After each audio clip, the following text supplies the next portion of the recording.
Oi, pessoal. Boa tarde a todos, boa tarde a todas. Né? Estamos começando mais um Contrafluxo. Né? E como estamos em tempo de isolamento, né? Ou melhor dizendo, de distanciamento social, estamos fazendo de casa, estamos cumprindo as recomendações médicas, as recomendações dos profissionais de saúde, né? Daqui a pouquinho a gente vai falar com o secretário estadual de saúde, Cipriano Maia. Mas estou aguardando aqui a nossa companheira Liciane entrar online. Vamos lá, Lili? Olá, Rui. Seja bem-vinda, Liciane Oliveira. Obrigada, Rui. Mais um programa nesse período de distanciamento social. Né? Boa tarde para você, Rui. Boa tarde para todos que nos acompanham aqui pelo Facebook. E vamos seguindo, né? Vamos para os destaques da semana, Rui. O que é que você traz hoje? Isso aí. Sexta-feira, 8 de maio de 2020, né? A gente tem muita coisa que comentar, né, Liciane? Foi uma semana bem complicada, né, Rui? As últimas semanas têm sido muito complicadas, mas essa ela realmente superou. Sem dúvida. Eu vou dizer, viu, aos ouvintes, aos espectadores aqui pelo Facebook, a gente mandou, né, o programa lá para a rádio. Foi dureza fazer esse programa por excesso de assunto, muita coisa para falar, né? Exatamente. Lá na rádio a gente tem um tempo curtinho, né? Que a gente tem mais liberdade para poder falar um pouco mais. Tem sido difícil selecionar esses destaques, são muitos destaques. Pois é, Lili, ouvintes, eu fiquei pensando, vou comentar o quê? Vou comentar a entrevista histriônica da Regina Duarte, aquela entrevista na qual ela proferiu 1000 absurdos, né, enquanto a arte brasileira vai muito mal, os teatros, cinemas, casas de espetáculo estão fechados, né? Grandes artistas morrendo de fome ou passando necessidade, né? E alguns literalmente morrendo mesmo, sem a consideração do Ministério, né? Sem contar, Rui, que seguindo o exemplo do presidente, né, do Jair Bolsonaro, ela foi super grossa com os jornalistas da CNN, né? Deu um verdadeiro chilique ao vivo que já entrou aí para a história da TV brasileira. E é curioso, Liciane, porque muita gente questionou, sabe? Eu vi até artistas experientes, atores, né, pessoal com muita tradição teatral discutindo. Será que ela fez aquilo? Não. Ela perdeu a paciência, ela explodiu, ou será que ela fez aquilo de caso pensado? Né? É possível.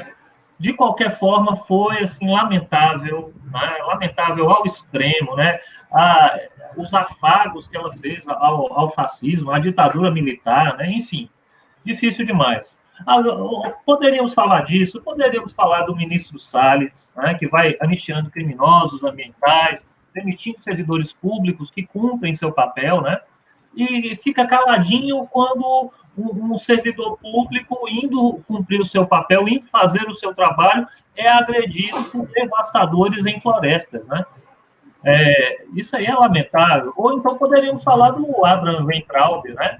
Você viu o que aconteceu com o reitor do IFRN, né? Sim, Rui, vi, com certeza.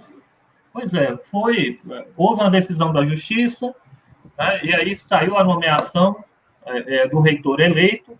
Depois a Justiça voltou atrás, né? O TRF5 deu uma decisão contrária, e aí voltou o interventor. Né? E aí, para fechar com chave de ouro essa questão aí do IF, ainda colocou um militar lá dentro, né, Rui? Outra coisa lamentável. É lamentável mesmo, porque você vai observar, né? Não só a ingerência nos IFs, você tem também essa insistência em manter a data do Enem, sendo que milhões de brasileiros não têm acesso a aulas online, milhões de brasileiros não têm nem como se inscrever no Enem, né? Vários jovens, os jovens pobres sendo prejudicados. A gente poderia comentar isso, ou então poderíamos falar, né, as falas inacreditáveis do Paulo Guedes, né? Se alguém contasse, eu diria que era mentira. O ministro, o super-ministro, né, o ministro que foi saudado como o grande especialista, o doutor Paulo Guedes, o posto Ipiranga, ele declara que se houver desemprego em massa, o governo pode emitir moeda. Ué, mas 13 milhões de desempregados, isso já não é desemprego em massa? Você precisa esperar as pessoas sofrerem mais? Você precisa de mais gente? Vamos esperar chegar a 20 milhões? Né? Essas são as estimativas sérias que estão sendo produzidas. Né? A tendência é termos uma recessão sem tamanho no Brasil em 2020. Né? E não adianta colocar a culpa só na pandemia. A gente sabia que o problema era grave, né? Mas vai lá, vai esperar o fim do ano, vai deixar as pessoas, né, desempregadas, vai deixar as pessoas aí fazendo filas e filas nos bancos, é uma coisa que poderia ser resolvida com simplicidade. Ora, as pessoas nas filas dos órgãos públicos. Essa semana estava uma fila enorme na frente do ITEP, o pessoal indo tirar documento, indo regularizar documento, dormindo na fila de madrugada. A gente voltou aos anos 80, Lili. É um negócio realmente absurdo. Aí você coloca as pessoas arriscando a própria vida, para quê? Por conta dos caprichos burocráticos de gestores, né, de uma presidência e de seus ministros que odeiam o pobre. A única explicação é essa. É um pessoal que odeia o pobre. Né? Aliás, eu poderia até pedir aí para alguém do governo explicar para o Paulo Guedes e para o Entral que existem 50 milhões de brasileiros sem internet. Aqui no Rio Grande do Norte são 300 mil casas sem internet. Por baixo aí dá 500 mil de pessoas. Daí para mais, sem internet de qualidade só no Rio Grande do Norte. Pode dar aí entre 500 mil e 800 mil pessoas com facilidade. Significa que é uma massa enorme de pessoas aí excluídas digitalmente. E a exclusão digital não é só exclusão, não assiste Netflix, não tem acesso ao Facebook. É muito mais do que isso. É um pessoal que não tem acesso à educação de qualidade, porque hoje você tem que usar os recursos digitais, né? É exclusão digital, é exclusão educacional, exclusão econômica, que a pessoa não consegue trabalhar direito, não consegue receber o auxílio, exclusão assistencial. Né? E o governo fica olhando para o teto, olhando para o tempo, esperando uma tragédia que já começou. A tragédia já existe, na verdade, né, Rui? E Bolsonaro ainda tem a audácia de falar que precisamos retomar o trabalho normal, quebrar o distanciamento, né? Na visita a Mambembe ao STF, que aconteceu no final da manhã de ontem, né? Ele disse que a liberdade é mais importante do que a vida. Imagine você, comerciante, pequeno profissional autônomo, se todo o comércio abrisse hoje, quem queria comprar, né? Poucas pessoas iriam consumir, pois a maioria dos brasileiros empobreceu com o governo Bolsonaro. Trabalhadores da iniciativa privada perderam empregos e salários, assim como os funcionários públicos, né? O Senado, inclusive, aprovou aí a questão do não congelamento dos servidores, mas o Bolsonaro ele já se pronunciou dizendo que vai vetar, né? Então, abrir o comércio hoje não é só uma temeridade, é um risco absurdo quando a saúde está à beira do colapso, com mais de 110 mil doentes inundando hospitais. Abrir o comércio é inútil, porque o governo Bolsonaro ele não se preparou para a pior crise da história. Pois é, né, Liciane, essa frase é terrível, né? Porque a liberdade é mais importante que a vida. A liberdade de quem? Né? A liberdade dos ricos é maior do que a vida dos pobres? É mais importante do que a vida dos pobres? Sabe? Os ricos podem fazer sacrifício, Liciane. Pobre tem pressa. Pobre não tem o que comer hoje. O meu vizinho aqui, ele tem um micro empresário. Essas figuras que a gente chama de empreendedor, né? Enfim, a gente deveria fazer toda uma crítica, uma análise mais rica desse termo, que é muito mal utilizado. Ele tem um carro de sanduíche, sabe? Ele bota um carro de sanduíche ali na BR, perto da passarela de Neópolis. Ele é consciente, ele usa máscara, ele ficou em casa esse tempo todo, não recebeu o auxílio do governo. O que ele vai fazer segunda-feira? Vai abrir o carrinho, né? Vai se colocar em risco. Né? Por quê? Porque não recebeu auxílio do governo. Tentou, esperou, não recebeu. Né? Parece que, mesmo sabendo da crise, com meses de antecedência, o governo insistiu em negar os fatos. E os fatos estão aí, assombrando o Brasil. O presidente e seus asseclas são a prova de que não há solução para a política fora da política, sabe? A gente não pode esperar soluções milagrosas, porque vem um super-herói, um mito. Os mitos que nós temos é no sentido de mentiras, né? Histórias mal contadas, de histórias para enganar as pessoas, né? As bravatas dessa tal nova política não duraram 2 outonos. Não se renova a política sob a sanha dos oportunistas, embolorados, gente que tem saudade de tempos lamentáveis, né, como da ditadura civil-militar, né? A gente fala dos militares, a ditadura militar, mas sabia que mais de 6 mil militares foram perseguidos pela ditadura, Lili? Veja só, então, os militares sérios não tem que achar que, não, Bolsonaro... os militares sérios, os militares que amam esse país de verdade, eles sabem que Bolsonaro não os representa. Os policiais sérios, né, os profissionais da segurança pública, os trabalhadores da segurança pública, que colocaram a mão na consciência, sabem que Bolsonaro não os representa. Aliás, essa conversa fiada, que Bolsonaro representa a maioria. Não representa. Eu sou a maioria. Não é. Não representa. O que Bolsonaro fez para a maioria do Brasil? A maioria dos brasileiros? Nada. Né? E na verdade ele representa o eleitorado dele, né? E é isso que ele está tentando manter com esses discursos que nós, né, consideramos absurdos, mas que a plateia dele aplaude, né? Pois é, só que aí temos que colocar em termos, viu? Muita gente foi enganada. Né?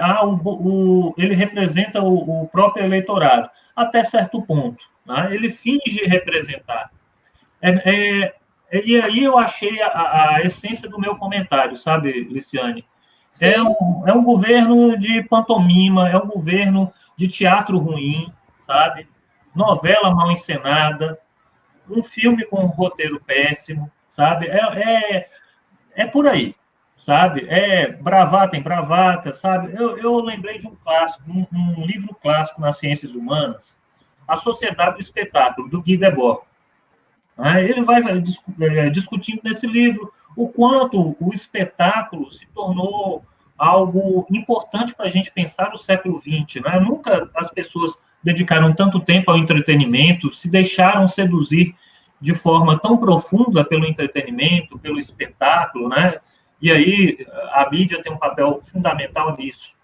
O que o Bolsonaro fez? Ele joga para a própria plateia. Aquele núcleo ali, algumas pessoas falavam, 30%, 20%, talvez o núcleo duro do bolsonarismo seja menos do que isso, sabe? Talvez seja 10% da população, 15% da população, né? Agora a gente está vendo uma queda drástica na popularidade do Bolsonaro, uma queda continuada, melhor dizendo. Não é tão drástica, né? Mas é continuada. Né? E o que acontece? É um governo que fica jogando com ilusionismo. Né? Fica tirando coelhos da cartola, cria 1000 desculpas, especula soluções mágicas, inventa um inimigo por dia. Não, precisamos de um novo inimigo, sempre um novo inimigo, precisa de um antagonista, precisa de alguém para brigar, precisa de alguém para colocar a culpa. Né? É como aquele ditado, a culpa é minha, eu boto em quem eu quiser. O governo Bolsonaro pode ser explicado dessa forma, para desviar a atenção. Veja só, você fica em truques de mágica. Liciane, cadê a cloroquina, Liciane? Pois é, Rui, cadê a cloroquina? Não era o remédio mágico? Não era o remédio que ia resolver todos os problemas? Cadê a cloroquina? O exército não tinha sido obrigado a produzir não sei quantas pílulas. Cadê? Agora que nós estamos chegando aí, de hoje para amanhã, vamos registrar cerca de 10 mil mortes. E aí, como é que fica? Pois bem, mas vamos seguir adiante. A campanha não terminou para Bolsonaro, né? E ele fica trazendo aí o pensamento mágico. O pensamento mágico não soluciona problemas reais, sabe? Não adianta ficar enrolando, a culpa é do PT, não, a culpa é dos governadores, a culpa é da ONU, a culpa é do Mandetta, a culpa é do Moro, a culpa é da OMS, a culpa é do Congresso, dos artistas, dos professores, dos cientistas. A culpa agora é do STF, né? A culpa é do STF. Quer dizer, a culpa nunca é de Bolsonaro. Bolsonaro nunca está errado. O presidente insiste em fugir da responsabilidade. Enquanto todos estão errados, menos ele, né, Rui? Exato. Como o nosso presidente é perfeito, não? Não tem erro? Ora, é tudo. O mundo está errado, a imprensa estrangeira está errada, a imprensa brasileira está errada. Tá? Mas a culpa nunca é de Bolsonaro. Tá? Nunca é dele, dos seus performáticos e inacreditáveis ministros, tá? Cada um mais performático do que o outro, no mau sentido da palavra. Nunca a culpa é deles, pois sobre eles paira a inabalável razão dos espertalhões. Mas diga aí, Lili, o que você trouxe para a gente?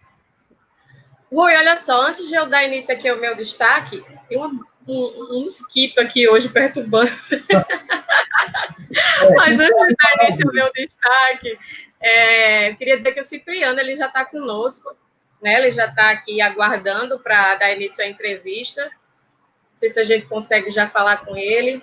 Opa! Olá, secretário, boa tarde. Boa tarde, os ouvintes da FM Universitária, do Contrafluxo. Boa tarde, Rui, boa tarde, Luciano. Estamos aí à disposição para o diálogo.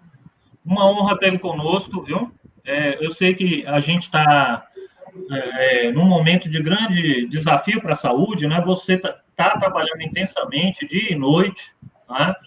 Por isso a gente vai agilizar aqui o processo para começar logo sua entrevista. Obrigada, Cipriano. Já a gente volta contigo. Ok. Bem, então, Rui, a gente já tem alguns comentários aqui, né? A Jana, ela está em casa, né? Como a gente falou a semana passada, ela está enfrentando um problema de saúde, por isso que ela não pode apresentar o programa conosco, mas ela está dizendo que está com saudades de apresentar o programa e que está se sentindo muito bem representada por nós dois. Obrigada, viu, Jana? Está mandando um abraço para a gente, para quem acompanha o Contrafluxo. A Fátima Sá está nos acompanhando, o Oswaldo Negrão, Paula Fernandes, a Marta Araújo, que está toda semana aqui nos acompanhando também, está hoje, né? E ela reforça que o governo Bolsonaro, ele não quis se planejar para essa pandemia, né?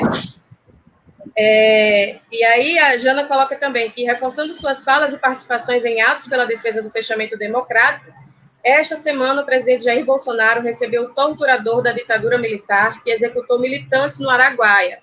Major Curió e a Secretaria de Comunicação fez referência aos militares responsáveis pela tortura, morte e desaparecimento de brasileiros como heróis do Brasil. Absurdo. Absurdo. E aí o Marcos Cavalcante diz o seguinte, Rui, se referindo à cloroquina, mágico era o vermífugo do astronauta. O Wellington está mandando um abraço para você, Cipriano, o Wellington Duarte, né, e pelo seu esforço nessa batalha, aí está parabenizando. E a Paula Fernanda está dizendo que não confundam com a cantora. Acho que eu chamei ela de Paula Fernandes. Bom, Rui. O meu destaque hoje, né, eu venho aqui chamar a atenção, entrando nessa questão do coronavírus, né, eu chamo a atenção para a mudança de foco do contágio do novo coronavírus aqui em Natal, né, porque, diferente do cenário registrado há cerca de um mês, quando o número de pessoas infectadas pelo vírus se concentrava em bairros nobres da capital, de acordo com o monitoramento realizado pelo Laboratório de Inovação Tecnológica em Saúde da UFRN, atualmente as regiões mais pobres da cidade são as que possuem mais pessoas contaminadas, né? Era previsível isso, né, Lili? Isso, inclusive é uma coisa que tanto você quanto a Jana, né, já vinham alertando aqui no programa ao longo das semanas. Mas para você ter uma ideia, somente a Zona Norte representa hoje 34,12% dos casos confirmados da doença na cidade, né? O principal motivo apontado para o salto no número de contaminações na região é o descumprimento do isolamento social. Inclusive, Rui e a quem está nos assistindo, Cipriano também, essa taxa de isolamento social ela caiu para 40,7% em todo o Rio Grande do Norte, né? Segundo um dado fresquinho que foi apresentado pela empresa de tecnologia In Loco ontem. Né? Isso representa o segundo pior índice de isolamento do Nordeste e o 8º do Brasil.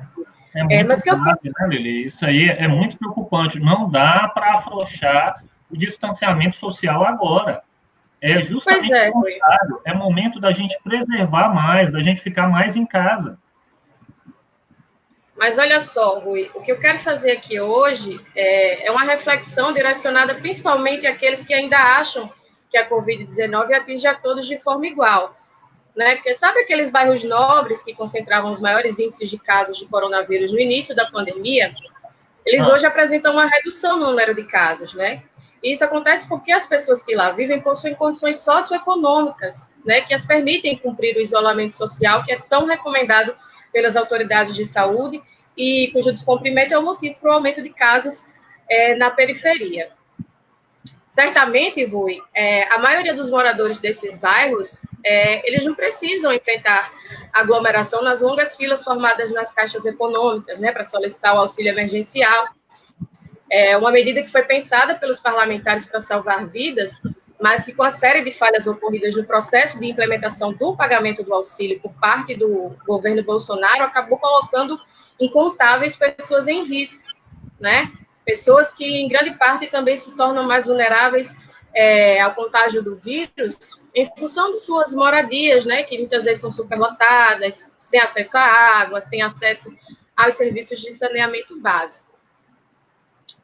E o que eu quero dizer com isso, Rui, é que não, né? A Covid-19 ela não atinge todos de forma igual. E as pessoas precisam parar de repetir esse discurso. Porque o enfrentamento da pandemia, onde as classes populares vivem, exige que o Estado garanta políticas públicas para permitir que essas pessoas tenham condições de cumprir o isolamento social. Né? E é isso que a gente tem a responsabilidade de cobrar. Né? Isso passa pela manutenção da renda básica de forma eficiente, né? Sem obrigar as pessoas a se expor nas ruas em busca do auxílio. Passa também pelo fortalecimento do nosso sistema único de saúde, né? Que, tal qual as vítimas graves da Covid-19, ele respira por aparelhos desde a aprovação da Emenda Constitucional 95, que congelou os investimentos em áreas como saúde e educação por um período de 20 anos. Enfim, passa pela adoção de medidas protetivas, que é uma coisa que não existe no governo Bolsonaro, né? É o que a gente estava colocando aqui no seu comentário. Que, aliás, ele ignora a situação, né? Foi uma coisa que também foi muito bem colocada por você quando você levantou todos os acontecimentos dessa semana, né? Ele sustenta uma política de não enfrentamento à pandemia, sustenta uma política de promoção da morte de milhares de pessoas. Só que as mortes provocadas pela necropolítica, Rui, elas têm endereço, né? E esse endereço ele não está nos bairros nobres da cidade. É muito grave, né, Liciane? É uma situação lamentável. A gente precisa apoiar as pessoas mais pobres, que é quem mais sofre com desemprego, é quem mais sofre com a falta de assistência social. Eu vi o Onyx Lorenzoni comemorando aí, né, e arrotando grandeza, como se estivesse salvando a vida das pessoas. Vamos liberar 600 milhões em assistência social. Você divide isso por 5.600 municípios esse ano. Você sabe quanto é que dá por município? É claro que isso é só uma provocação, né? Mas dá porque eu sou de humanas, tá, Rui? Eu não sei fazer conta, não. A conta é difícil, mas dá 100 mil por município. Isso não é nada nesse ano. Claro que eu sou a calculadora, né? Mas, assim, 100 mil por município. Isso é uma miséria. é momento do governo imprimir dinheiro, sabe? Os economistas do mundo inteiro, até economistas conservadores, estão fazendo isso, imprimir dinheiro para apoiar a saúde, imprimir dinheiro para assistência social, imprimir dinheiro para recuperar minimamente a economia. Ó, eu lembro, é como eu falei, abre o comércio hoje, abre em todo quanto é lugar, abre o Midway. Quem é que vai para lá? Com que dinheiro? Se o povo está desempregado. Exatamente. Ridículo. Mas, ó, vamos melhorar o capital. Hoje a gente está batendo muito duro, né? Porque a realidade bateu a nossa porta também, não dá para ignorar. Então, vamos chamar o nosso convidado, né? Mais uma vez, a gente agradece imensamente, Cipriano. Pedimos desculpas aí por te tirar do seu trabalho. A Cipriano Maia, professor da UFRN, foi pró-reitor de extensão, atualmente secretário estadual de saúde.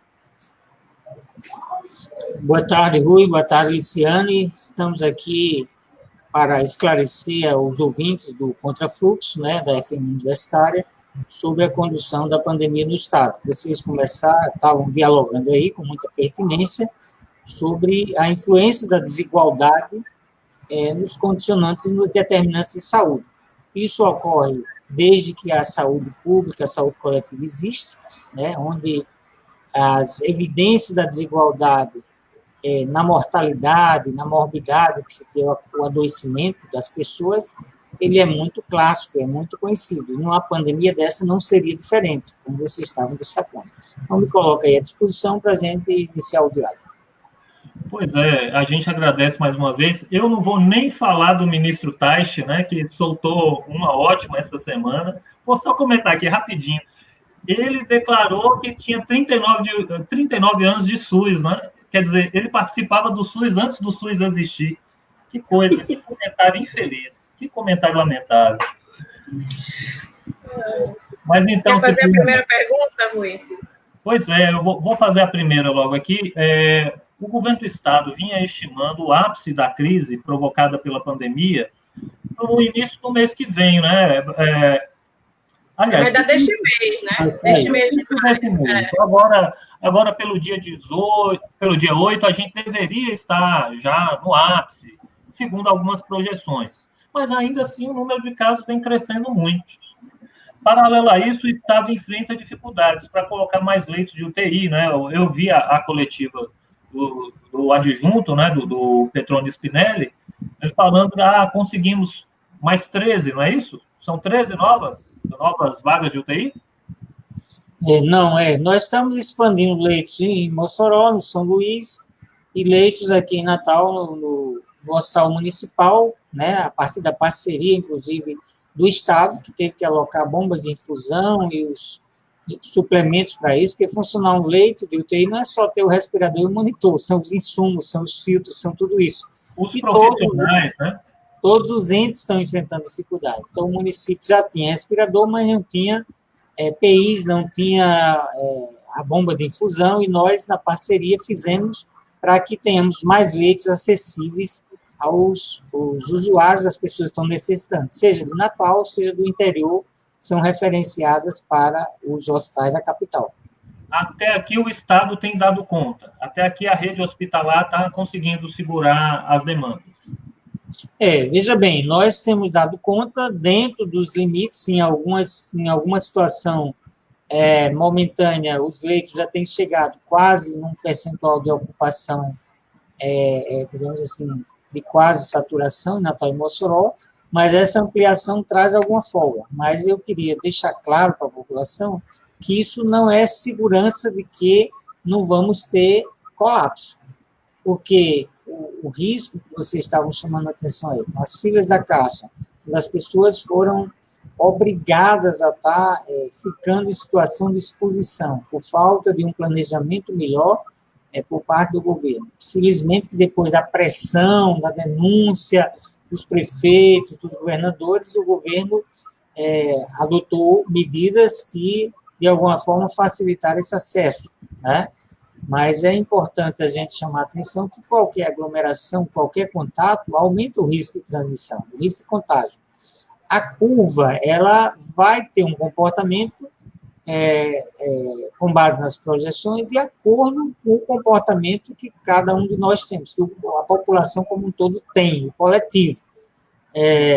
E nós, no Estado, graças ao distanciamento que foi iniciado previamente, já no fim de março, na segunda quinzena de março, que temos conseguido manter essa curva, seja na incidência, seja no número de óbitos, administrável, mas ela tem se acelerado e nós temos vedadas preocupações de que possa ter um maior número de casos nas próximas semanas, exatamente em função dessa queda do isolamento, o que leva a aumentar o risco de transmissão, tendo mais infectados, tem mais casos graves, entre os graves tem mais casos críticos que vão demandar leitos de UTI ou de assistência ventilatória.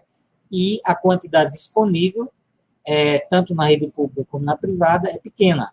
E Liciano chamava atenção, a epidemia ela chegou de avião, né? Chegou pela classe média, que viaja, participa de congresso. Quer dizer, hoje ela chegando realmente na população mais pobre, tem condições de saneamento mais precárias, tem condições de moradia, inclusive com muitas pessoas por cômodos, né? Famílias numerosas. Nós sabemos que um terço da transmissão se faz no âmbito da família, um terço na comunidade, um terço em escolas ou locais de trabalho, né? Então, toda essa logística, e o vírus tem uma capacidade de contágio alta, né? Se aproxima de 3%, e nessas áreas da população, em condições mais precárias de moradia, de vida, ela pode se acelerar muito rápido. Além do que, são esses segmentos da população também onde muitos têm outras doenças que poderão agravar a infecção. Porque a infecção, todos nós já sabemos, ela pode ser benigna para a maioria das pessoas. Alguns não têm sintomas, outros têm sintomas leves, né? Sintoma gripal. Mas o problema é esta pessoa que é contaminada ter contato com o pai, o avô, o idoso que tenha, né, idade avançada, imunidade baixa, outras doenças que podem agravar, que poderão levar a um quadro grave. Então, nós sabemos que nessas áreas populacionais também tem muitas pessoas com doenças crônicas, né, hipertensão, diabetes, né, outras doenças que podem agravar o quadro de infecção. E essa é a nossa maior preocupação para as próximas semanas. Então, tendemos, segundo as projeções, a continuar tendo um acúmulo de casos até o fim de maio. Nós conseguimos retardar um pouco esse pico da epidemia, mas se relaxarmos do isolamento social, o risco é que com 10, 15 dias, os casos estejam aumentando de forma mais acelerada, consequentemente, com mais pessoas precisando de assistência e o risco maior de óbitos. O isolamento é a solução enquanto não tivermos uma vacina, né? E a vacina vai demorar, enfim. Ô, Lili, você tinha uma pergunta? Isso, Rui. Eu queria perguntar ao secretário como é que está a contribuição federal, né, no combate à doença. O SUS aqui no Rio Grande do Norte, ele tem recebido os investimentos e equipamentos necessários? O SUS ele é um sistema que tem que ter cofinanciamento das 3 esferas. Numa situação de epidemia, o que os secretários de saúde do Brasil todo mais têm cobrado do Ministério é a capacidade de coordenação e de unificação de um discurso que passe para a sociedade confiança de que as medidas que estão sendo tomadas pelo sistema, que estão sendo assumidas pelos municípios e pelos estados, estão na linha correta, que é a linha que a OMS propagou, que todos os países adotaram. Inclusive, países que tinham uma atitude negacionista, depois tiveram que voltar atrás às custas de muitas vítimas. Foi o caso da Inglaterra, né? Foi o caso dos Estados Unidos com Trump. Né? E no Brasil, o que mais dificulta é essa unificação do discurso sanitário para convencer a população de que realmente as medidas de isolamento são a medida mais efetiva para reduzir mortes no curto prazo, exatamente por dar tempo ao sistema de saúde se preparar para garantir pelo menos assistência. Nós não podemos garantir que vamos evitar mortes, mas garantir que pelo menos as pessoas tenham assistência. E nós vimos que países muito mais preparados, como a Itália, a Espanha, a França, a Inglaterra, tiveram uma alta mortalidade e em muitos momentos tiveram o sistema colapsado, né? Até mesmo o sistema funerário. Isso a gente já está vendo também em algumas metrópoles no Brasil, Manaus, Belém, Recife e Fortaleza em situação muito crítica. E o apoio do Ministério tem sido muito, digamos assim, insuficiente. Não vou dizer que não teve. Teve apoio, os testes rápidos e os testes diagnósticos que estamos fazendo, tem insumos distribuídos pelo Ministério, né, porque isso é papel da esfera nacional, garantir esse apoio laboratorial. Temos tido apoio pequeno na alocação de 10 leitos para o Estado, quando nós tínhamos uma necessidade de pelo menos 100 leitos de UTI, né? Um lote pequeno de apoio de equipamentos de proteção individual, que não deu, quer dizer, até para distribuir para o conjunto dos municípios, ele foi extremamente limitado e insuficiente, e tivemos a descentralização de recursos, parte que ficaram nos fundos municipais de saúde, cerca de 45 milhões nas 3 portarias, e em torno de 30 milhões no Fundo Estadual de Saúde. E estamos começando a habilitação dos leitos, que vai também trazer financiamento para o custeio desses leitos, em torno de R$ 1.600 por leito, e que é um custo que sabemos que é insuficiente para custear um leito de UTI, que hoje o Estado contrata na rede privada a cerca de R$ 3.200, em média. Então, tem que ter recurso, né? Tem que ter recurso para contratar novos leitos, enfim. Exatamente. O custo que a gente estima entre investimentos, só custeio, se aproxima de 100 milhões mês, né, para implementar o plano de contingência que nós projetamos. Teremos dificuldade de implementá-lo, inclusive por restrições de mercado. Nós não temos como adquirir respiradores, nem os municípios, nem os estados. O Ministério da Saúde tinha anunciado ainda na época de Mandetta a aquisição de quase 15 mil ventiladores. Isso depois foi cancelado e hoje nós estamos dependendo de uma produção nacional que é limitada. Menos de 20% disso, né? De 200 respiradores por semana, então é completamente insuficiente para atender demandas do Brasil todo. E atender só quando o colapso estiver instalado não vai resolver a situação. Então, isso é o que os secretários têm cobrado, resposta realmente do Ministério para atender essas demandas legítimas dos estados e municípios, para estruturar o seu plano de atenção, melhorar o processo de testagem, garantir a proteção dos profissionais e, mais do que isso, também unificar o discurso para que a gente possa ter uma unidade de comando na coordenação das ações do enfrentamento da pandemia. Em outras palavras, temos que ficar em casa, né? E todas as autoridades têm que referendar, apoiar essa decisão, né? Ô, Cipriano, fala. Antes de você fazer a próxima pergunta, eu gostaria de fazer aqui algumas perguntas que o pessoal está fazendo nos comentários. Sim, tem 2 perguntas aqui que elas mais ou menos se interligam. O Wellington Duarte, ele fala o seguinte, que a pandemia adquiriu o caráter de classe, que é o que a gente vinha conversando, né? E o desespero leva as pessoas às ruas. A pergunta dele é, se o convencimento não é o suficiente, que meios o governo estadual tem para evitar uma grande mortandade? E aí, o Oswaldo Negrão, ele parabeniza pelo trabalho, né? E pergunta como estão as propostas para enfrentamento da interiorização da pandemia, né? Inclusive, lá no Xaranguape, né? O prefeito, ele determinou a abertura do comércio, né? Inclusive, bares. Como é que está isso? Muitas cidades do interior nessa condição, né? Na verdade, a pergunta de Wellington, a quem eu agradeço a referência, é muito relevante. O governo tem editado decretos e tem mobilizado as forças, os agentes de segurança, inclusive com apoio do Ministério Público, federal, estadual, dos demais poderes, para fazer valer esses decretos, né? Inclusive impondo sanções, e é isso que a gente tem apostado.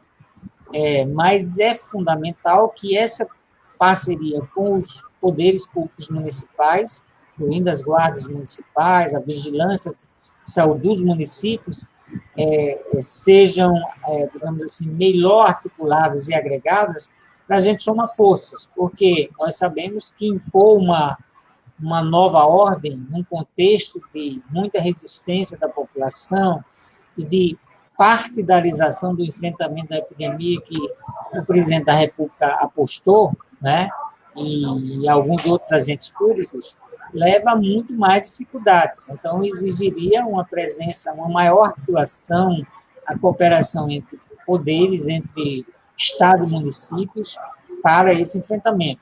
Se tivéssemos uma unidade nacional, onde as próprias forças de segurança federal pudessem estar atuando conjuntamente, como já há em experiências, como no caso da Polícia Rodoviária Federal, nós teríamos muito mais condições de impor essa ordem e fazer valer os decretos. Mas o governo está fazendo tudo o que é possível, né? Tanto buscando essas parcerias, como acionando a Polícia Civil, que está recebendo denúncias, o CIOSP, para evitar aglomerações, para sancionar as pessoas que estão desrespeitando o decreto, mas, repito, essa unidade com os municípios, para fazer valer, por exemplo, o decreto na organização das feiras livres, na fiscalização da frequência a praias, na abertura do comércio, é fundamental para que a gente construa essa unidade e faça valer a autoridade do Estado, no sentido de assegurar medidas que estão voltadas para proteger a vida. Nós sabemos da ansiedade, da inquietude, da reclusão como algo que restringe, né, digamos, a liberdade momentânea, mas nós temos que pensar que é um tributo à vida que a gente está dedicando, né? Quer dizer, a gente está se recluindo para preservar vidas, né? E pessoas, principalmente de pessoas a quem amamos, né? Seja o avô, seja o tio, seja o pai, seja a mãe, seja o amigo, né? Afinal, nós já perdemos aí figuras importantes, né? Inclusive figuras públicas, né? De grande referência em função da contaminação, né? Pela Covid. E na questão do que Oswaldo levanta, né? Também aproveito para saudá-lo, a interiorização já se deu, né? Nós já temos casos suspeitos praticamente todos os municípios, confirmados também na grande maioria, né?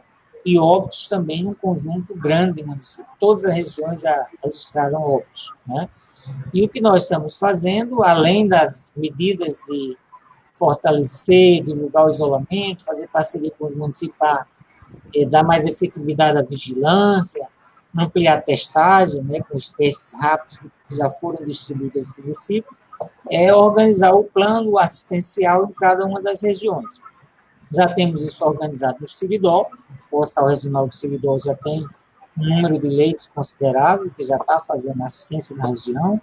Paulo dos Ferros também já tem leitos, estamos ampliando até a próxima semana, sempre fazendo a parceria com os municípios, para que eles possam também alocar recursos que receberam, né, para o enfrentamento da Covid, e isso estamos fazendo em todas as regiões. A estrutura hoje mais ampla está em Natal e Mossoró, mas também tem uma população bem maior, mas temos plano para implementar também na região do Mato Grande, né, polarizada por João Câmara, na região do Trairi, Santa Cruz e São Paulo, organizando ações, e também na região Agreste, com Santo Antônio, e parceria com Parnamirim, que está se consolidando. Mas tudo isso poderá ser insuficiente se tivermos explosão de casos. E a explosão de casos depende de cada um de nós e do conjunto da sociedade ter o entendimento de que precisamos ficar em casa para evitar que essa explosão ocorra de forma sem que possamos garantir a assistência aos pacientes críticos que vão precisar de cuidados intensivos. De fato, não é cômodo, não é agradável para as pessoas ficarem em casa. Muita gente tem que sair para trabalhar, por isso que a gente fala do auxílio emergencial, por isso que a gente fala de outras medidas, né, para apoiar pequenos comerciantes. Mas como o senhor falou, secretário, é preciso ficar em casa, do contrário, o sistema de saúde vai sofrer um estresse. E a minha pergunta é justamente sobre isso, né?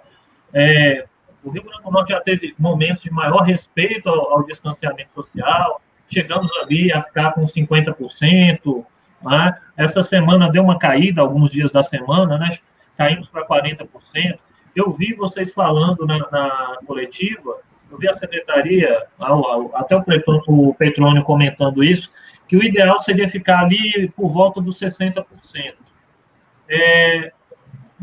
Considerando essas oscilações no distanciamento, até quando teríamos capacidade de atendimento suficiente no sistema de saúde? Né? O que vocês analisam em face disso?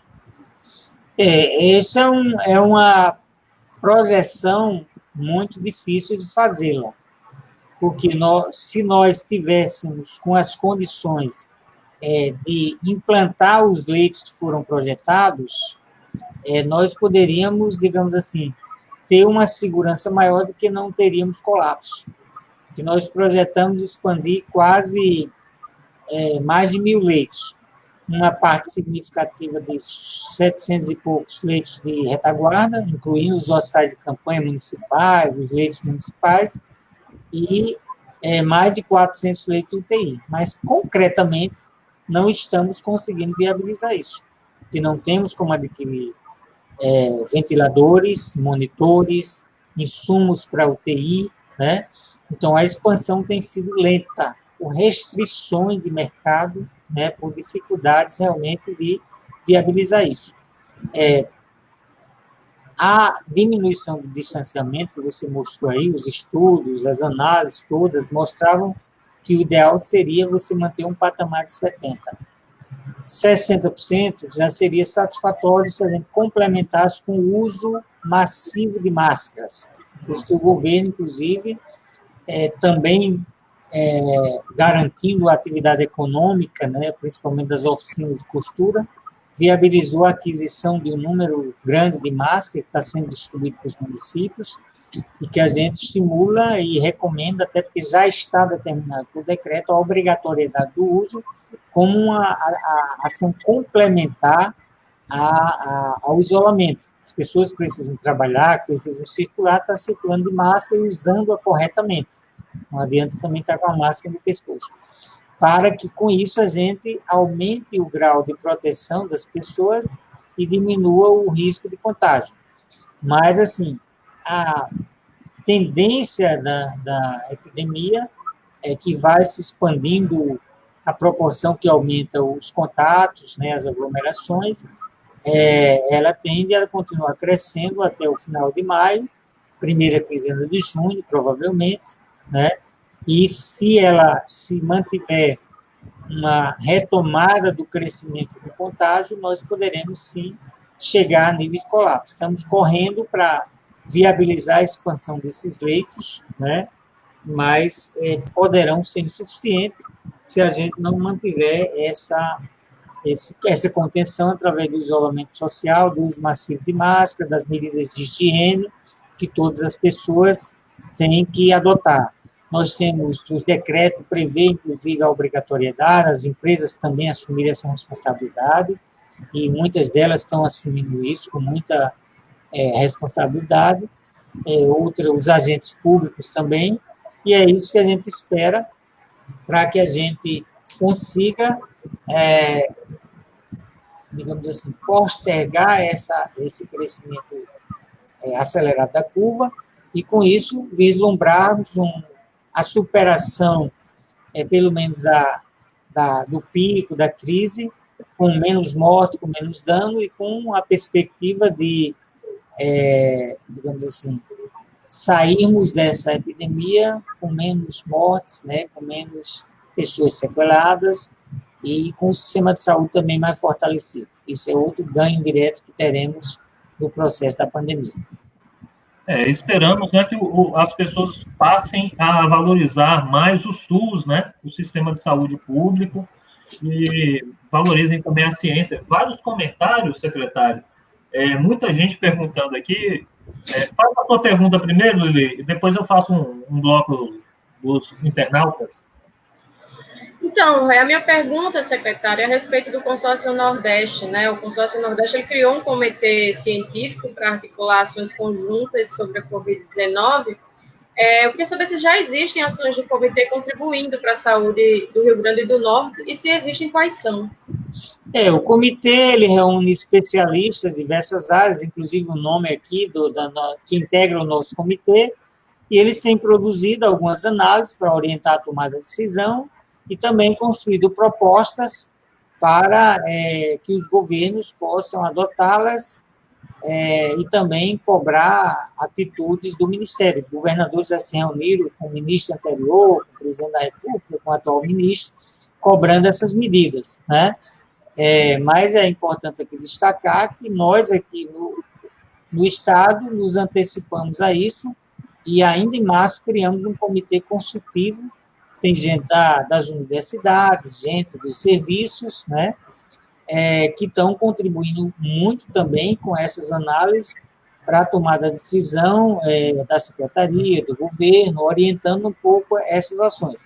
Além de que esses grupos têm estimulado grupos nas universidades para produzir soluções e inovações que venham a contribuir para a melhor gestão das ações durante a epidemia. Por exemplo, aqui no Estado, nós temos um grupo de tecnologia com gente do LAIS, né, do IMD, do próprio Ministério Público, da UERN, que estão desenvolvendo, inclusive, soluções, aplicativos, né, sistemas que estão facilitando a gestão da crise. Então, seja a regulação de leitos, o Regula RN, seja o Tô de Olho, que o Ministério Público desenvolveu para ajudar na vigilância, seja aplicativos educativos, como o AvaSUS, que o Laís já trabalha, enfim, várias outras iniciativas, o censo de leitos, que o IMD desenvolveu, o sistema de vigilância. Então, são várias contribuições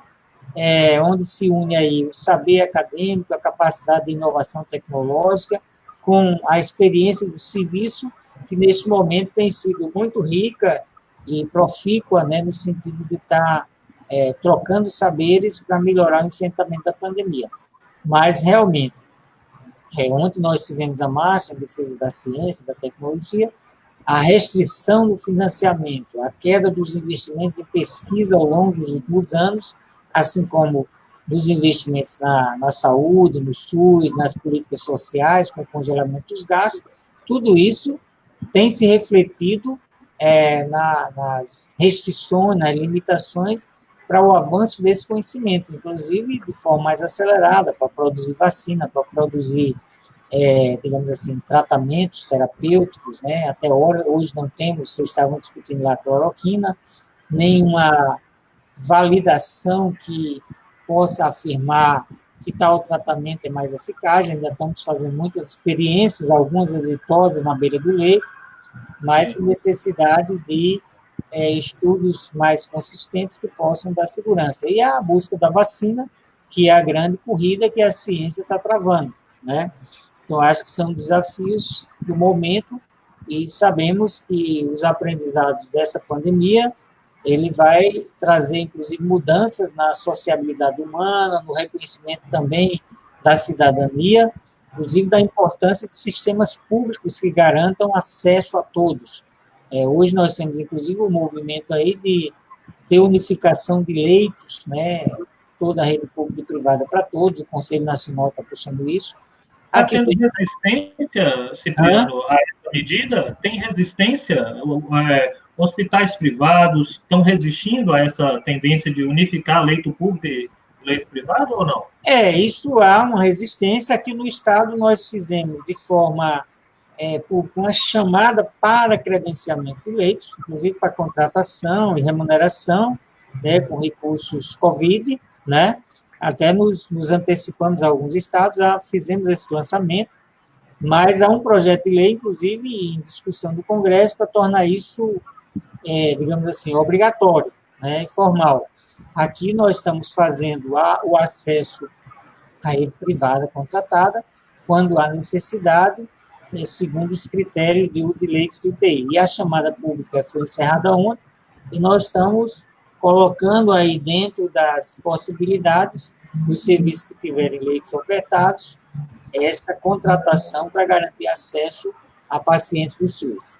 Mas também destacamos no debate com os hospitais desde o início, de que eles teriam, e as seguradoras, os planos de saúde, tinham que garantir leitos para os seus usuários, os seus contribuintes, para que esses pacientes não viessem a sobrecarregar os leitos exclusivamente SUS, né? Então, isso também foi negociado. Ô, Cipriano, a Isabel Nascimento perguntou sobre respiradores, né, de outros países. A gente tem como conseguir da China? O Marcos Cavalcante também tinha perguntado sobre isso. A gente tem como conseguir, ou de forma mais barata, enfim, de forma facilitada, alguns desses equipamentos? E isso tem sido uma batalha, mas não tem sido fácil, que aí se mostra o poder do império. Quer dizer, quando a epidemia se instalou nos Estados Unidos, os Estados Unidos praticamente bloquearam todo o comércio mundial, compraram tudo que tinha e dificultaram o acesso aos países, digamos assim, com menor potencial de jogo nesse jogo geopolítico. E o Brasil se atrasou nisso, né? O Estado Nacional deveria ter se antecipado nesse sentido. E os entes federados, estados e municípios, têm tido muita dificuldade.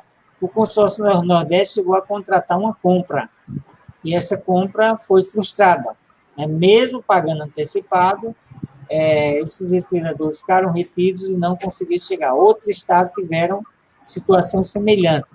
O único que conseguiu algum sucesso foi o Maranhão, que fez uma operação triangulada pela África, que não teve isso retido.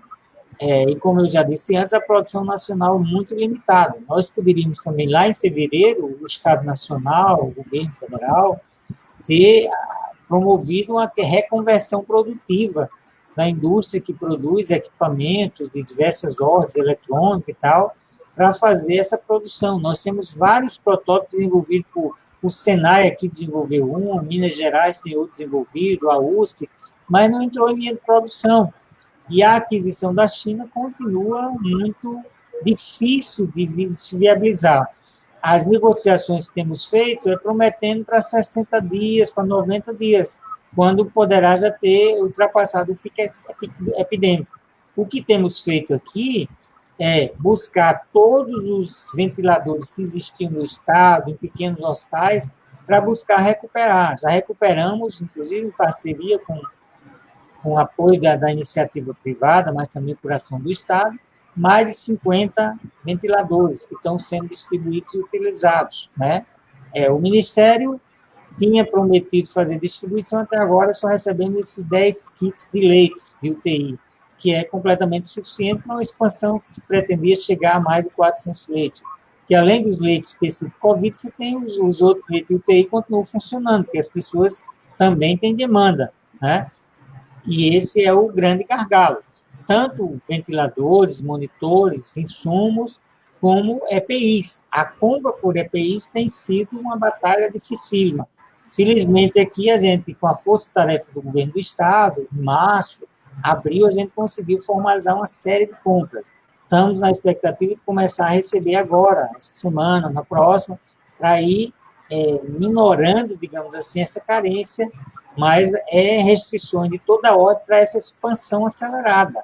E num país que tinha, e principalmente no Estado, que tinha um sistema completamente desestruturado, porque uma coisa é um sistema estruturado enfrentar uma crise, uma epidemia, crescimento de casos.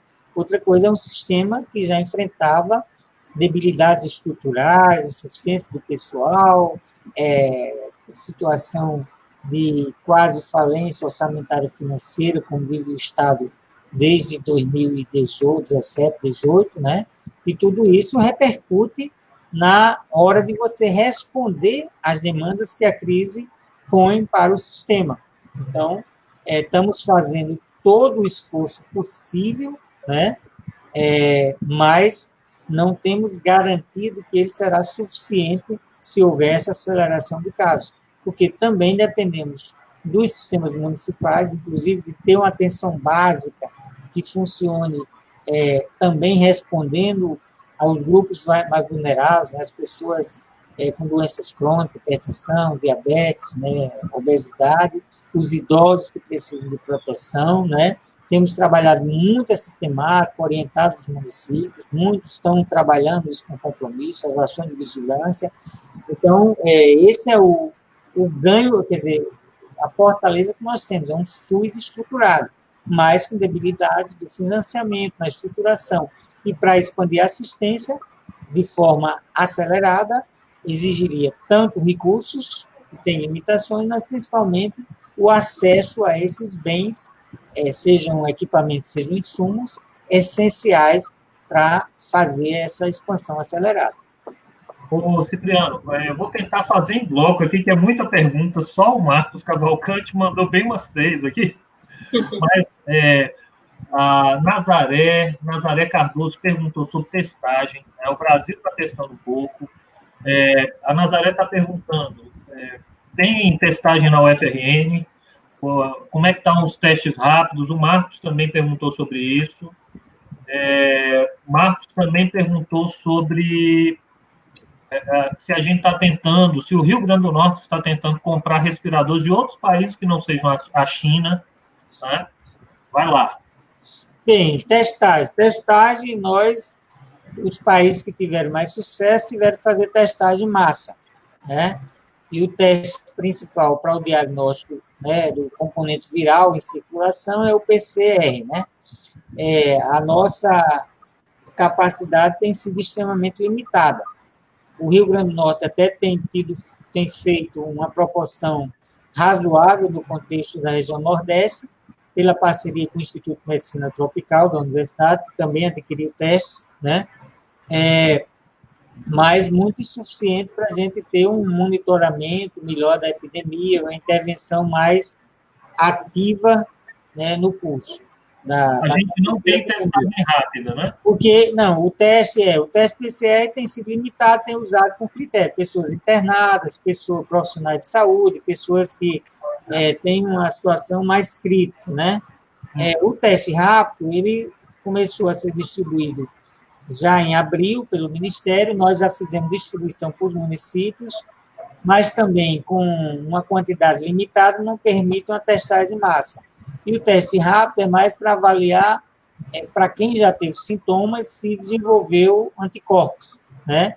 Você vai ver lá se o indivíduo já desenvolveu IgM, se foi recente, ou IgG há mais dias, né? E também ele só é aplicável para quem já teve sintomas há mais de 7 dias, pelo menos, né?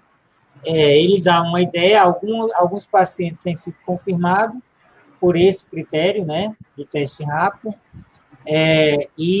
mas também em quantidade limitada, né? Porque nós temos privilegiado profissionais de saúde, agentes de segurança, cuidadores de idosos, né? Pessoas que têm contato com idosos, para que você possa fazer com que essas pessoas, inclusive, retornem ao trabalho, se já tem mais de segurança quanto à questão da transmissão. Então, nós buscamos algumas alternativas de ampliar a testagem, mas também a aquisição desses insumos, além de caros, não tem sido fácil também. As compras de respirador, nós já tentamos alternativas via Europa, na Turquia, mas todas elas com dificuldade de entrega no curto prazo. Hoje mesmo a gente tomou a decisão aqui de tentar comprar um respirador, ventilador de uma fábrica alemã, né, mas que tem uma oferta limitada. A gente está comprando tudo possível, né? Os 30 do consórcio Nordeste, o consórcio levou calote, e tem uma compra na indústria nacional, para você ter uma ideia de como a situação ficou crítica, que a gente já tinha realizado 14 respiradores. E o Ministério, quando adotou aquela medida lá em abril, para reter toda a produção das fábricas, fez com que essa firma não entregasse os respiradores. Já teve até decisão judicial, que a PGE entrou com ação, e isso não foi efetivado ainda, né?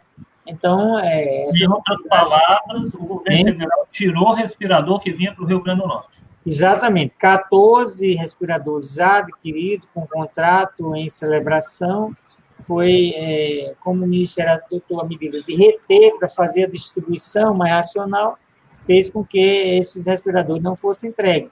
isso ocorreu em outros estados também, né? E a distribuição que o Ministério iria fazer, no início da pandemia, eles comprometeu que ia contratar 2.000 leitos e distribuir com os estados. Nós só recebemos 10 leitos desses 2.000, só foram distribuídos menos de 500. Então, mostra aí também o problema logístico e de prioridade, de agilidade na ação por parte do Ministério no apoio aos estados e municípios, né? Então, é um pouco a gente está contando aqui com a solidariedade da cooperação, identificando quem tinha respirador, quem não estava em uso, consertando aqueles que estavam danificados. Isso é o que viabilizou os 25 leitos do Giseuda que estão funcionando, os 25 que estão em condições de funcionar no Hospital da Polícia, 10 já estão ativos. O governo do estado fez uma chamada para contratar a empresa OS que tivesse condições de implantar leitos, contudo, esse resultado foi divulgado, inclusive, ontem, né? Então, nós vamos ter 30 leitos, 20 no Hospital João Machado e 10 no Hospital de Macaíba, esses vêm com respiradores, e temos essa chamada para contratar leitos na rede privada. Fizemos convênio em Mossoró com a PAMIM para gerenciar um hospital privado que tinha equipamentos, que foi o Hospital São Luís, que já está com leitos abertos, né? E também aqui com a Liga. Mas a Liga está fazendo a obra, está implantando o leito, mas também não tem respirador. O compromisso é que o Estado iria em adquirir e viabilizar isso. E hoje está sendo um desafio para a gente essa aquisição dos ventiladores ou respiradores, como a gente pode estar falando. Então, realmente, continua um fator restritivo.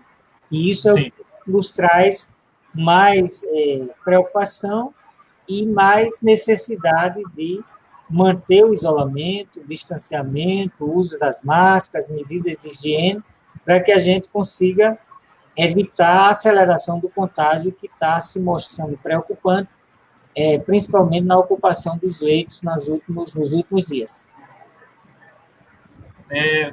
Um monte de perguntas aqui. Quer fazer algumas perguntas do público, Lili, só para liberar o secretário logo? Deixa eu ver. Rui, eu não estou conseguindo visualizar os comentários. Se você puder fazer mais algum, vamos fazer um último bloco, né, para a gente encerrar, que a gente está com um horário já bastante avançado. O Marcos está perguntando das projeções. Chegou-se a fazer projeções de milhares de mortos, e aí ele faz a crítica a isso, diz que essas projeções foram exageradas. Queria que você comentasse um pouquinho.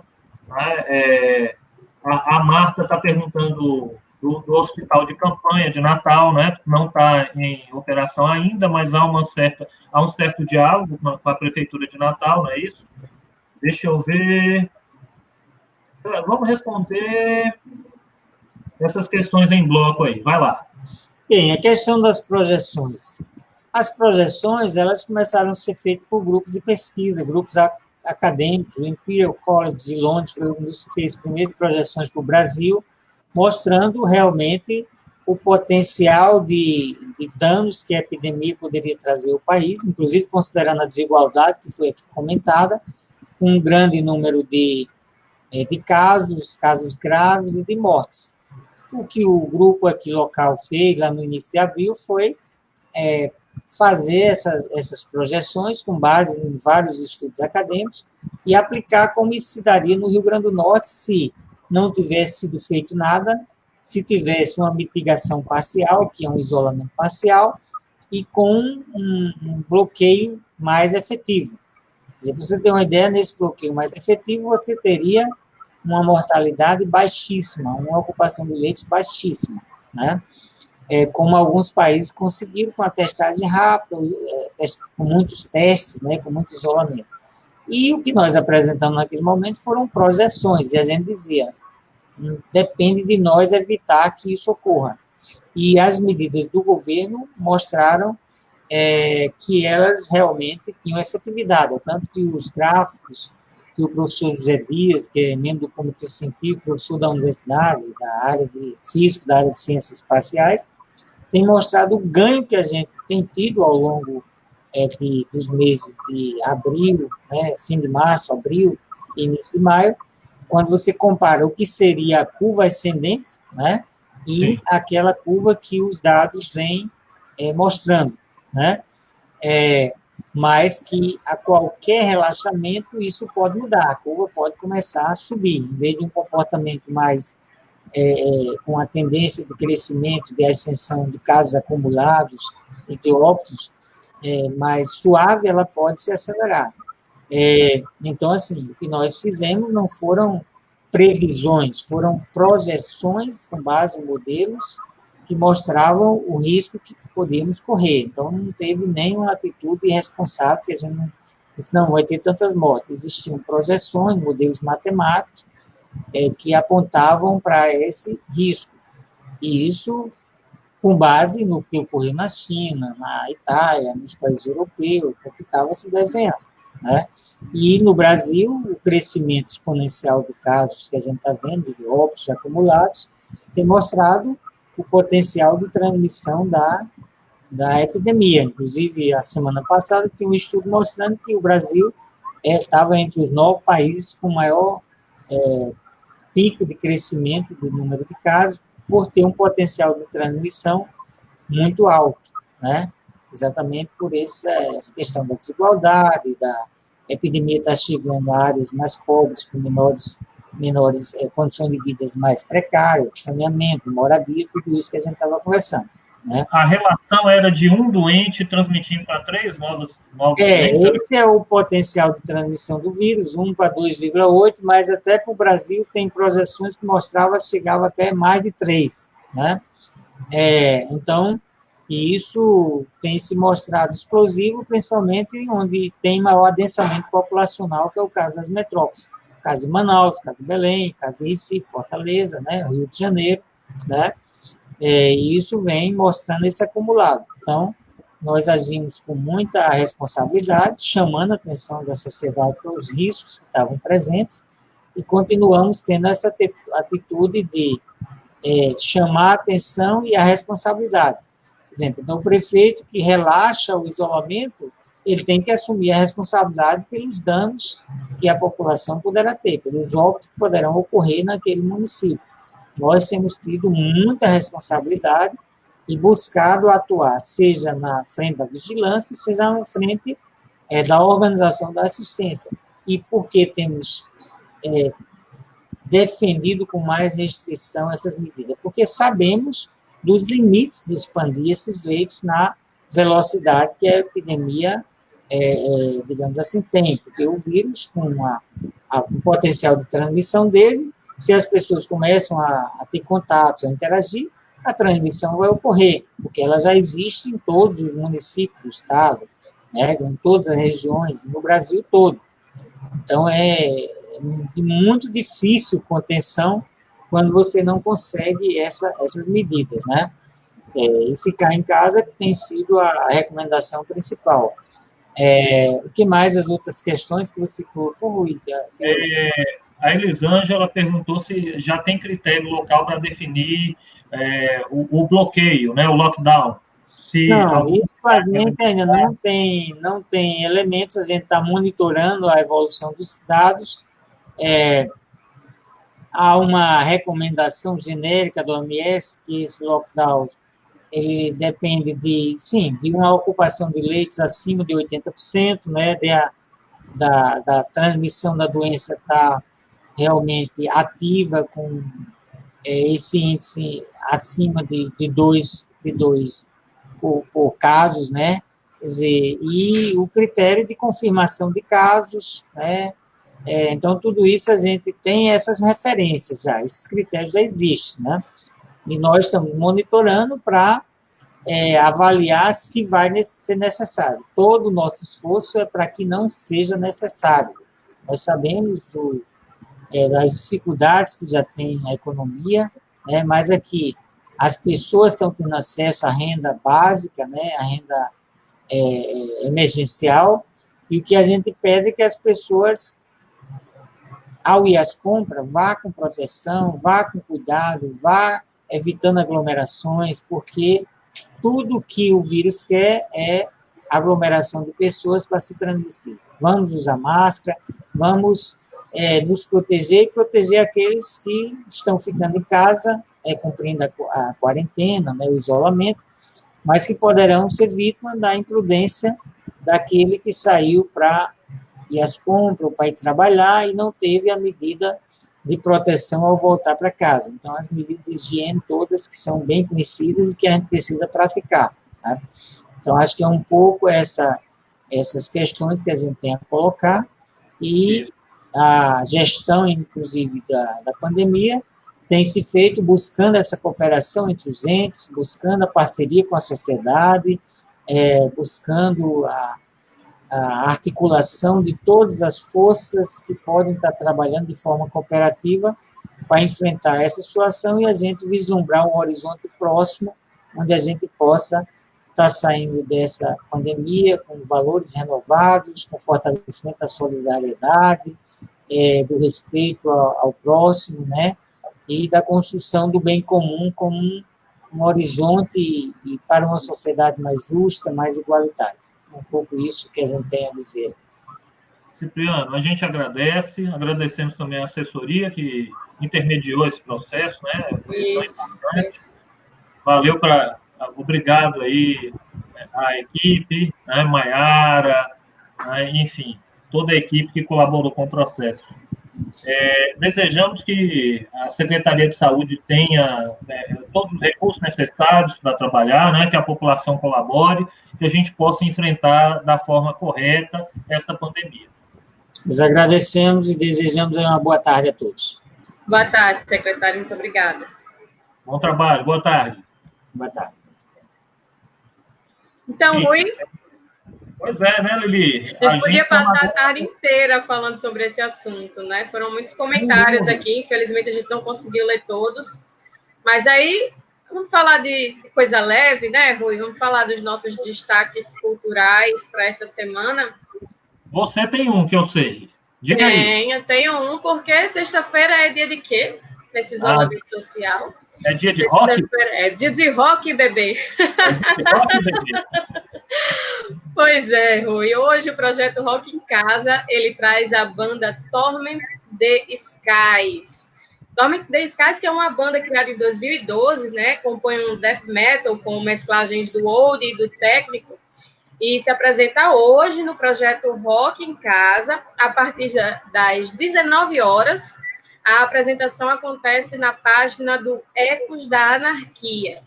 Então, para quem curte rock, para quem curte o death metal, é uma ótima pedida para essa sexta-feira. E você não tinha dito que era leve, uma coisa leve? Leve porque é cultura, né? Mas, enfim. Tá. É um rock pesadão. Rock pesadão, Beleza, parabéns para a galera do Ecos da Anarquia, né? Enfim. Sim, o pessoal está fazendo um ótimo trabalho aí, fomentando o rock potiguar, né? Nesse período que as bandas não estão conseguindo se apresentar em virtude da pandemia do novo coronavírus. Inclusive, Rui, uma coisa que é importante falar é que esse projeto ele foi criado por um grupo de amigos, né? E ele sobrevive exclusivamente de doações para poder pagar os cachês das bandas. Então, quem está curtindo o projeto, tem interesse de colaborar, é só enviar uma mensagem lá na página do Ecos da Anarquia, que aí o pessoal dá as orientações. Mas você... Não, é no mesmo espírito do que você falou, né? Colaborar com artistas, com pequenos produtores, com profissionais autônomos que estão na batalha, né? Nesse momento tão difícil. Nesse mesmo espírito, eu convido os espectadores, o pessoal que está nos acompanhando, que está seguindo o Contrafluxo, a comprar na cooperativa cultural, né, que está passando por dificuldades devido à quarentena. É aquela história, né? Não dá para expor os trabalhadores a uma doença que é tão preocupante, então o comerciante tem mesmo que ficar fechado, né? E aí, qual é a solução? A solução é partir para entregas, né? É tentar mitigar os danos. Quem desejar colaborar pode visitar o site da Cooperativa Cultural, consultar o acervo, a página no Facebook, ou então enviar mensagem via WhatsApp para o número 99864-1991. Repetindo, 99864-1991. Já está funcionando, né, o serviço de entregas, você faz o pedido, entra lá no site, consulta o acervo, eles estão disponibilizando algumas obras que estão disponíveis, né, para venda. Então, você pode ir lá pedir por telefone ou até mesmo mandar um e-mail, né? O e-mail é financeiro.cooperativacultural@gmail.com. Vamos lá, vamos apoiar, né, as livrarias, os sebos, os pequenos produtores, os pequenos negócios, né? O comércio local, né, Rui, é essencial esse apoio nesse momento. Bom, pois a gente vai caminhando para o fim do programa, né, Rui? É isso aí. Vamos para o final, né? A gente agradece a todos que colaboraram, né? Elan sempre firme aí na técnica, a Rebeca Souza, né? Todos os ouvintes. Hoje tivemos uma participação extraordinária, né? Foi muito bacana. Agradeço a você também, Lili, tá? Sempre na parceria aí, sempre fortalecendo a nossa cena. Eu que agradeço, Rui, agradeço pela oportunidade, né? Claro, desejando sempre melhoras à Jana, para que ela possa estar de volta aqui o mais rápido possível. Agradeço também a participação do público, né, aos que nos assistiram nesta sexta-feira. E o Contrafluxo volta na próxima semana, né, Rui? É isso aí, Lili. Um beijo para todo mundo. Beijo, Lili. Bom Beijo, descanso. Até a próxima. Até. Tchau, gente.